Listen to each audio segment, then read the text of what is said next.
নমস্কার বন্ধুরা, বেঙ্গল জব কেয়ারে আপনাদের সকলকে আরও একবার স্বাগতম। তো বন্ধুরা, কিছুক্ষণ আগে আলিপুর আবহাওয়া দপ্তর এবং বাংলাদেশ আবহাওয়া দপ্তর এই দুই আবহাওয়া দপ্তরের তরফ থেকে একটা ভালো খবর এবং একটি খারাপ খবর উঠে আসছে। তো বন্ধুরা, আগে সবার প্রথমে আলোচনা করব খারাপ খবরের পর, তারপরে আমরা আলোচনা করতে পারি ভালো খবরের দিকে। তো বন্ধুরা, এই দুটি খবর পেতে অবশ্যই ভিডিওটা একদম শুরু থেকে শেষ পর্যন্ত দেখবেন এবং এর পাশাপাশি প্রতিনিয়ত সমস্ত রকমের আবহাওয়া লেটেস্ট আপডেট পাওয়ার জন্য চ্যানেলটিকে সাবস্ক্রাইব করে অল নোটিফিকেশনটি অন করে রাখবেন এবং এটা একদম বিনামূল্যে। এবং আপনি যদি জানতে চান যে আপনার জেলাতে কেমন টাইপের আবহাওয়া থাকতে পারে, সেটা আপনি নিজের চোখে আমাদের চ্যানেলের মাধ্যমে দেখবেন। তো তার জন্য আপনাকে একটা ছোট্ট কাজই করতে হবে, সাবস্ক্রাইব তো করবেন এবং ভিডিওটাকে অবশ্যই একটি লাইক করে দেবেন।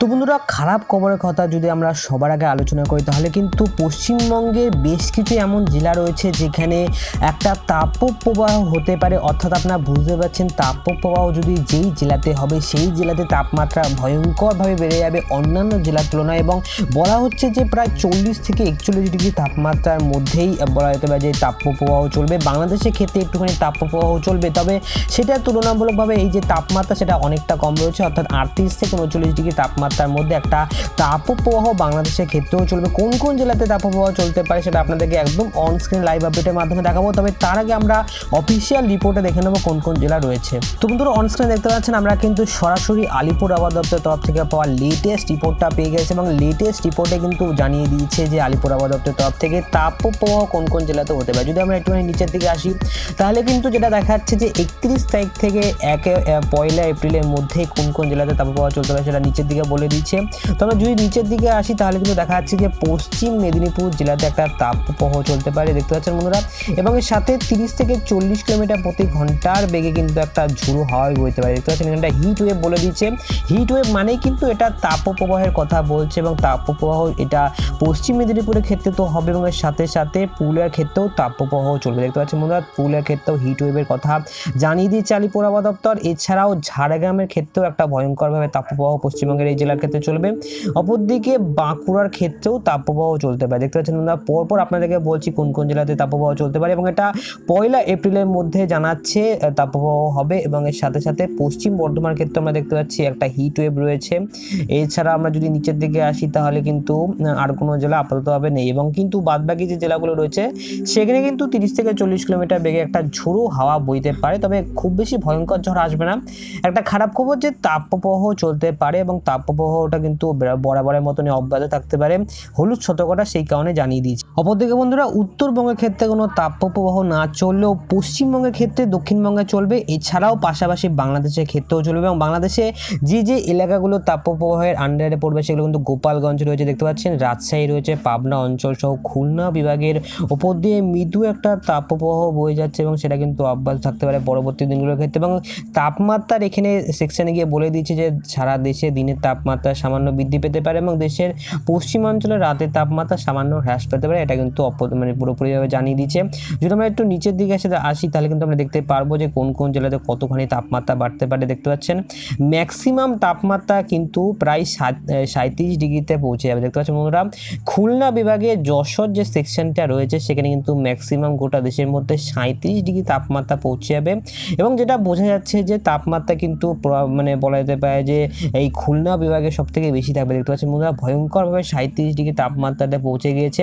তাও তুলনামূলকভাবে কলকাতার আশেপাশে চত্বরের থেকে বাংলাদেশের তাপমাত্রাটা অনেকটা কম রয়েছে। তো বন্ধুরা, এই মুহূর্তে আমরা আবারও ফিরে এসেছি লাইভ আপডেটের দিকে এবং যদি আমরা লাইভ আপডেটের দিকে তাপমাত্রা মোডটাকে সিলেক্ট করে নিচ্ছি এবং এরপরে আমরা ট্র্যাকটাকে চালিয়ে দেবো, দেখতে পাচ্ছেন মুহূর্তের মধ্যে কিন্তু ধীরে ধীরে ম্যাপটা চেঞ্জ হবে এবং গাঢ় কিন্তু রঙের পরিবর্তন হয়ে যাবে, দেখতে পাচ্ছেন বন্ধুরা। সকালবেলা হতে না হতেই, সকালবেলা 9টা আসতে না আসতেই গাঢ় লাল রঙে পরিণত হয়ে গেছে এবং গাঢ় লাল মানে কিন্তু ভয়ঙ্করভাবে গরম বেড়ে যাবে। যদি আমরা মিটারটাকে চালিয়ে দিই, তাহলে আমরা দেখতে পারবো যে প্রায় কিন্তু 34 থেকে 35 ডিগ্রির কাছাকাছি পৌঁছে গিয়েছে। ট্র্যাকটাকে আমরা যদি দেখুন বন্ধুরা, সকালবেলা 11টার সময় নিয়ে এসেছি, প্রায় 11টার সময় দেখতে পাচ্ছেন 37 ডিগ্রি তাপমাত্রা পৌঁছে গিয়েছে। খড়গপুরের ক্ষেত্রে প্রায় 38 ডিগ্রি পৌঁছে গিয়েছে সকালবেলা 11টার সময়, এই পরিস্থিতি রয়েছে। খুলনা বিভাগের ক্ষেত্রে কিন্তু ভয়ঙ্করভাবে গরম পড়বে, অর্থাৎ 36 থেকে 37 ডিগ্রি পৌঁছে যাচ্ছে এবং খুলনা, বরিশাল, এছাড়া কুমিল্লা, ঢাকার ক্ষেত্রে একটুখানি কম থাকবে। কোন কোন জেলাতে তাপপ্রবাহ যেতে পারে সেটা আপনাদেরকে একদম সরাসরি দেখাবো। তবে তার আগে আমরা যদি একটুখানি ট্র্যাকটাকে ক্যালকুলেটার চালিয়ে দিয়ে দিই তাহলে কিন্তু দেখতে পাচ্ছি প্রায় 12টার সময় একেবারে কিন্তু 38 ডিগ্রি তাপমাত্রা রেকর্ড হারে কিন্তু বেড়ে গিয়েছে, দেখতে পাচ্ছেন। তো 38 ডিগ্রি 39 ডিগ্রি কাছাকাছি কিন্তু পৌঁছে গিয়েছে। তো এবারে যদি আপনাদেরকে বলি যে কোন কোন জেলাতে তাপপ্রবাহ চলবে, সেই জেলাগুলোর মধ্যে কিন্তু এই যে টোটাল সেকশনটা রয়েছে দক্ষিণবঙ্গের, সেখানে কিন্তু তাপপ্রবাহ চলতে পারে। এছাড়াও বন্ধুরা বাংলাদেশের ক্ষেত্রে খুলনা বিভাগে কিন্তু একটা তাপপ্রবাহ চলতে পারে, দেখতে পাচ্ছেন। খুলনা বিভাগের গড় তাপমাত্রায় কিন্তু 37 ডিগ্রি কাছাকাছি ছিল, অর্থাৎ গরম কিন্তু খুলনা, বরিশাল, অপরদিকে হালকা মাঝারি গরম কুমিল্লাতে পড়বে এবং হালকা মাঝারি গরম ঢাকার ক্ষেত্রে পড়তে পারে। তো যদি আমরা ওপরের দিকে যাই অর্থাৎ রংপুর এছাড়াও রাজশাহী বিভাগের ক্ষেত্রে সেই রকমভাবে কিন্তু গরম একটা পড়বে না, এটা কিন্তু আমরা দেখতে পাচ্ছি। এবং পশ্চিমবঙ্গে যে উত্তরবঙ্গের সেকশনটা রয়েছে অর্থাৎ দার্জিলিং, কোচবিহার, আলিপুরদুয়ার এই যে জেলাগুলো রয়েছে সেখানে কিন্তু একদমই তাপপ্রবাহের সতর্কতা নেই এবং একটা বৃষ্টিপাতের সতর্কতা কিন্তু উত্তরবঙ্গের ক্ষেত্রেই রয়েছে। তো বন্ধুরা এটা তো গেল একটা খারাপ খবর। এবারে দ্বিতীয় কথায় আসছি যে ভালো খবর কোনটা। তো ভালো খবর এটাই হচ্ছে যে এই যে গরমটা বাড়ছে, তো এই গরমটা কিন্তু ধীরে ধীরে কেটে যাবে এবং এই যে তাপপ্রবাহের যে সতর্কবার্তা, হলুদ সতর্কবার্তা যে পশ্চিমবঙ্গের আলিপুর আবহাওয়া দপ্তর দিয়েছে সেটাও কিন্তু ধীরে ধীরে তুলে নেবে এবং যে বৃষ্টিপাতের যে একটা আমেজ অর্থাৎ যে বলা যেতে পারে যে একটা শান্তির বৃষ্টি, সেটা কিন্তু ধীরে ধীরে আসছে। কবে আসতে পারে সেটা কিন্তু আপনাদেরকে একদম অন স্ক্রিনে দেখিয়ে দেবো। তবে সেটা দেখার জন্য আমরা একেবারে বজ্র বৃষ্টি মোডটাকে সিলেক্ট করে নেব, দেখতে পাচ্ছেন বজ্র বৃষ্টি মোডটা সিলেক্ট করে নিয়েছি এবং ধীরে ধীরে আমরা সেই দিনকে পৌঁছে যাবো যেই দিনকে একটা হালকা মাঝারি বৃষ্টিপাতের সম্ভাবনা রয়েছে, সেদিনকে আমরা পৌঁছে যাবো। তো বন্ধুরা রবিবারের দিনকে আসছে, বলা যেতে পারে যে এক সপ্তাহের মধ্যেই কিন্তু একটা বৃষ্টিপাতের সম্ভাবনা রয়েছে, দেখতে পাচ্ছেন। রবিবার দিনকে আমরা চলে এসেছি এবং ধীরে ধীরে কিন্তু ট্র্যাকটাকে নিয়ে এসেছি এবং দেখতে পাচ্ছেন বন্ধুরা মুহূর্তের মধ্যে ট্র্যাকটা চেঞ্জ হয়ে গেছে এবং এই যে শান্তির একটা বৃষ্টি সেটা কিন্তু পশ্চিমবঙ্গ মূলত দক্ষিণবঙ্গের বহু জেলাতে থাকতে পারে, দেখতে পাচ্ছেন বন্ধুরা। খুলনা এছাড়া বরিশাল বিভাগে কিন্তু একটা হালকা মাঝারি বৃষ্টিপাতের সম্ভাবনা রয়েছে। যদি আমরা কলকাতার ক্ষেত্রে ক্লিক করে দিই, দেখুন কলকাতার ক্ষেত্রে আমরা ক্লিক করে দিয়েছি। কলকাতার ক্ষেত্রে ক্লিক করে দেওয়া মাত্র আমরা দেখতে পাবো যে একটা হালকা বৃষ্টিপাতের সম্ভাবনা তৈরি হচ্ছে, দেখতে পাচ্ছেন বন্ধুরা। শনিবার দিনকে একটা হালকা বৃষ্টিপাতের সম্ভাবনা রয়েছে এবং সাথে সাথে যদি আমরা দেখি তাহলে কিন্তু 40 ডিগ্রি বর্তমানে তাপমাত্রা ছিল, তারপরে 39 ডিগ্রিতে নামলো, তারপরে 37 ডিগ্রিতে নেমে গেছে এবং তারপরে কিন্তু বন্ধুরা 35 ডিগ্রি 36 ডিগ্রি আশেপাশে রয়েছে, অর্থাৎ 40 ডিগ্রি থেকে কিন্তু তাপমাত্রা ধীরে ধীরে কমছে এবং বৃষ্টিপাতের সম্ভাবনা শনিবার দিনকে এবং রবিবার দিনকে রয়েছে। এপ্রিল মাসের 4 তারিখে রবিবার দিনকেও রয়েছে। এছাড়া বন্ধুরা আমরা নিচের দিকে দেখতে পাচ্ছি যে একটা হালকা ঝড়ের সৃষ্টি হতে পারে, তো ঝড়ের আপডেটটা কিন্তু আপনাকে একদম এক ঝলকে দিয়ে দেবো। তো আরও যে জেলাগুলো দেখবো যেখানে এখানে বৃষ্টিপাতের সম্ভাবনা রয়েছে। তো বন্ধুরা অন স্ক্রিনে যেটা দেখতে পাচ্ছি যে রবিবারের দিনকে দুপুরবেলা 3টে থেকে 4টের মধ্যে একটা হালকা মাঝারি বৃষ্টিপাতের সম্ভাবনা রয়েছে পশ্চিমবঙ্গের বহু জেলাতে। অন স্ক্রিনে দেখতে পাচ্ছেন প্রায় 1 মিলিমিটারের কাছাকাছি একটা হালকা বৃষ্টিপাতের সম্ভাবনা, গুড়ি গুড়ি বৃষ্টিপাত হতে পারে। এছাড়াও দেখতে পাচ্ছি যে বজ্রবিদ্যুৎ সহ বৃষ্টিপাতের সম্ভাবনা রয়েছে, দেখতে পাচ্ছেন। বাংলাদেশে কোন কোন জেলাতে আসতে পারে সেটা আমরা দেখে নেবো। তো বাংলাদেশে সাতক্ষীরার আশেপাশে খুবই হালকা একটা মৃদু বৃষ্টিপাতের সম্ভাবনা রয়েছে। অপরদিকে আমরা দেখতে পাচ্ছি যশোরের আশেপাশে রয়েছে। এছাড়াও আমরা যদি যাই তাহলে কিন্তু যে মেহেরপুর রয়েছে সেখানে কিন্তু রয়েছে, অপরদিকে সাতকোলপাতে রয়েছে, ফরিদপুরে রয়েছে, দেখতে পাচ্ছেন বন্ধুরা। তো এছাড়াও আমরা দেখতে পাচ্ছি একটা হালকা মাঝারি বৃষ্টিপাত রয়েছে। তবে পশ্চিমবঙ্গে যে জেলাগুলো পড়বে তার মধ্যে রয়েছে কলকাতা রয়েছে হালকা বৃষ্টিপাত, চিত্তরঞ্জনে রয়েছে, এছাড়া আমরা দেখতে পাচ্ছি যে শান্তিপুরের দিকে রয়েছে, অপরদিকে বর্ধমানের দিকেও রয়েছে, বাঁকুড়ার দিকেও খুবই হালকা বৃষ্টিপাতের সম্ভাবনা রয়েছে। এছাড়া আমরা দেখতে পাচ্ছি যে কাটোয়া, এছাড়াও বহু জেলা কিন্তু পশ্চিমবঙ্গের ক্ষেত্রে একটা হালকা বৃষ্টিপাতের সম্ভাবনা রয়েছে, দেখতে পাচ্ছেন বন্ধুরা। এখানটাই জয়সালওয়ারের আশপাশে রয়েছে, এছাড়াও আমরা দেখতে পাচ্ছি যে জামশেদপুরের আশপাশে রয়েছে। তো বন্ধুরা লাইভ আপডেটে আপনাদেরকে জানালাম যে এপ্রিল মাসের 4 তারিখে কিন্তু বৃষ্টিপাতের সম্ভাবনা রয়েছে এবং সেই আপডেটটাকে প্রমাণ করার জন্য আমরা কিন্তু সরাসরি পৌঁছে গিয়েছি আলিপুর আবহাওয়া দপ্তরের তরফ থেকে অফিসিয়াল রিপোর্টে। যদি আমরা দেখি তাহলে কিন্তু আমরা দেখতে পাচ্ছি যে একটা হালকা মাঝারি বৃষ্টিপাত কিন্তু উত্তর 24 পরগনা, দক্ষিণ 24 পরগনা দেখতে পাচ্ছেন এবং পূর্ব মেদিনীপুর জেলাতে কিন্তু রয়েছে, দেখতে পাচ্ছেন বন্ধুরা। Light rain with a thunder likely to be occur in this places, অর্থাৎ বলেছে যে 4 তারিখের মধ্যে একটা হালকা বৃষ্টিপাতের সম্ভাবনা জেলাগুলোতে রয়েছে। এছাড়াও নদিয়া জেলার ক্ষেত্রেও কিন্তু একটা হালকা বৃষ্টিপাতের সম্ভাবনা আমরা দেখতে পাচ্ছি। এছাড়াও আমরা যদি পরের দিনকে যাই অর্থাৎ 4 তারিখ থেকে 5 তারিখের মধ্যেও কিন্তু একটা বৃষ্টিপাতের সম্ভাবনা এই 3 জেলাতে রয়েছে।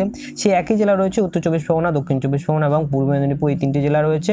এছাড়াও নদিয়া জেলার ক্ষেত্রেও কিন্তু বৃষ্টিপাতের সম্ভাবনা রয়েছে। যদি নিচের দিকে আসি তাহলে কিন্তু নিচের দিকেও কিন্তু সেই একই কথা বলছে, দেখতে পাচ্ছেন বন্ধুরা। নিচের দিকে কিন্তু সেই একই কথা জানিয়ে দিয়ে বলছে যে thunderstorm and lighting with likely to be occur in this place এবং এর সাথে সাথেই 30 থেকে 40 কিলোমিটার প্রতি ঘন্টার বেগে একটা হালকা ঝোড়ো হাওয়া বইতে পারে, এমনটা কিন্তু জানিয়ে দিয়েছে সরাসরি আলিপুর আবহাওয়া দপ্তর।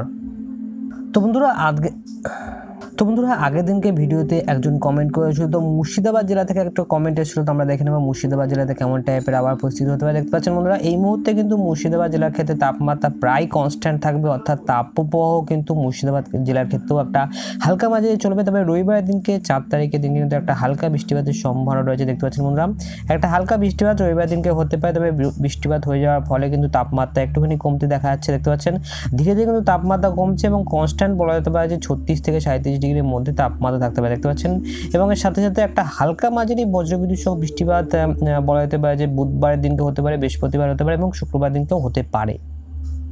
নেক্সট যে কমেন্টটা এসেছিলো সেটা হচ্ছে পুরুলিয়া জেলা থেকে কমেন্ট এসেছিলো। আমরা দেখে নেব পুরুলিয়া জেলাতে কেমন টাইপের আবার পরিস্থিতি হতে পারে। দেখতে পাচ্ছেন পুরুলিয়া জেলার ক্ষেত্রে একটা হালকা মাঝারি ঝোড়ো হাওয়া সৃষ্টি হয়েছিল, তবে সেই ঝোড়ো হাওয়াটা কিন্তু ধীরে ধীরে কমে যাচ্ছে এবং যেটা তাপপ্রবাহের সতর্কতা সেটা কিন্তু তাও রয়েছে পুরুলিয়া জেলার ক্ষেত্রে। এবং দেখতে পাচ্ছি যে রবিবার দিনকে 4 তারিখে একটা বৃষ্টিপাতের সম্ভাবনা রয়েছে অনস্ক্রিনে দেখতে পাচ্ছেন, এবং বৃষ্টিপাত হয়ে যাওয়ার পরেই কিন্তু যে তাপমাত্রা সেটা কিন্তু অনেকটা কমে যাবে অনস্ক্রিনে দেখতে পাচ্ছেন।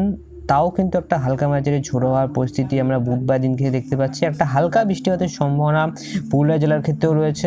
নেক্সট চট্টগ্রাম জেলা থেকে একটা কমেন্ট এসেছিল, আমরা দেখে নেব চট্টগ্রাম জেলাতে কী পরিস্থিতি হতে পারে। দেখতে পাচ্ছেন তো বন্ধুরা দেখতে পাচ্ছেন এখানটায় চট্টগ্রাম জেলাতে কিন্তু একটা ভয়ঙ্কর পরিস্থিতি কিন্তু তৈরি হয়েছিল এবং ধীরে ধীরে কিন্তু সেটা মিটে যাচ্ছে। তবে বৃহস্পতিবার এবং শুক্রবার দিনে কিন্তু একটা বৃষ্টিপাতের সম্ভাবনা রয়েছে। দেখতে পাচ্ছেন বন্ধুরা একটা হালকা বৃষ্টিপাতের সম্ভাবনা রয়েছে। শুক্রবার দিনকে কিন্তু বৃষ্টিপাত মাঝরাত থেকে শুরু হয়ে যাবে এবং সেটা কিন্তু ভোরবেলা পর্যন্ত অব্যাহত থাকতে পারে। দেখতে পাচ্ছেন একটা হালকা মাঝারি ঝোড়ো হওয়ার সাথে বৃষ্টিপাতের সম্ভাবনা আপাততভাবে রয়েছে, তবে শনিবারের পর থেকে সেটা একদমই কেটে যাবে এবং ধীরে ধীরে কিন্তু আবহাওয়া উন্নত হতে শুরু করবে এবং তাপমাত্রা যেটা দেখতে পাচ্ছি সেটাও কিন্তু একটুখানি বাড়তে থাকবে। দেখতে পাচ্ছেন বৃষ্টিপাত হয়ে যাওয়ার ফলে কিন্তু বহুদিন কেটে গেছে, বৃষ্টিপাতের সম্ভাবনা আপাততভাবে দেখতে পাচ্ছি না এবং যার ফলে তাপমাত্রা একটা বাড়ার সম্ভাবনা রয়েছে। তো বন্ধুরা মূলত এই একটা কমেন্ট এসেছিল আমাদের ভিডিও নিচে। তো আপনি যদি জানতে চান যে আপনার জেলাতে কেমন টাইপের আবহাওয়া থাকতে পারে সেটা আপনি নিজের চোখে আমাদের বেঙ্গল জব কেয়ার চ্যানেলের মাধ্যমে দেখবেন। তো তার জন্য আপনাকে একটা ছোট্ট কাজ করতে হবে, নিচে যে লাল রঙের সাবস্ক্রাইব বাটনটা দেখতে পাচ্ছেন ওটাতে ক্লিক করে পাশে ছোট্ট বেল নোটিফিকেশনে ক্লিক করে অল নোটিফিকেশনটি এখনই অন করে দেবেন এবং এর সাথে সাথেই নিচে কমেন্ট বক্সে আপনার জেলার নামটা অবশ্যই লিখে জানিয়ে দেবেন এবং ভিডিওটা যদি আপনার পছন্দ হয়ে থাকে তাহলে ভিডিওটাকে এখনই একটি লাইক করে দেবেন। তো আপনাকে অসংখ্য ধন্যবাদ এই ভিডিওটা শুরু থেকে শেষ পর্যন্ত দেখার জন্য।